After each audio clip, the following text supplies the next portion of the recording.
नमस्कार ताई, तुमच्याबद्दल काही माहिती द्याल का? हो नक्कीच. मी स्वाती. मी एक गृहिणी आहे आणि मला की नाही नवनवीन पदार्थ तयार करायला खूप आवडतात. शिवाय मला काही दिवसात टिफिन सर्व्हिस सुरू करायची आहे, पण सुरुवातीला कस्टमर्स कसे आणणार हे माहित नाही. कस्टमर्स टिफिन सर्व्हिस साठी कस्टमर पाहिजे तर पूजा ताईंनाच विचारावं लागेल. हो, मी पूजा. मी गेल्या 2 वर्षांपासून टिफिन सर्व्हिसचा बिझनेस करते. कस्टमर्स तर मिळतात, पण आपण काही ठराविक कस्टमर्स घेऊ शकतो. फूड वेन सारखे भरभरून दररोज नवनवीन कस्टमर्स नसतात. फूड व्हॅन बद्दल तर अमोल भाऊच माहिती सांगू शकतात.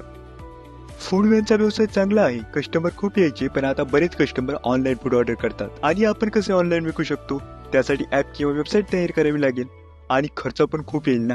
तर टेन्शन घेऊ नका, तुमच्या सर्व प्रॉब्लेम्सचं एकमेव सोल्युशन आहे मी सुगरण ऍप. येथे गृहिणी, फूड व्हॅन्स, टिफिन सर्व्हिस देणारे आणि लहान हॉटेल व्यावसायिक आपले स्वादिष्ट पदार्थ ऑनलाईन विकू शकतात. हजारो कस्टमर्सला, ते पण घरी बसून लाखोंचा खर्च न करता. तर या दसऱ्याच्या शुभ मुहूर्तावर मी सुगरण ऍप लॉन्च होत आहे.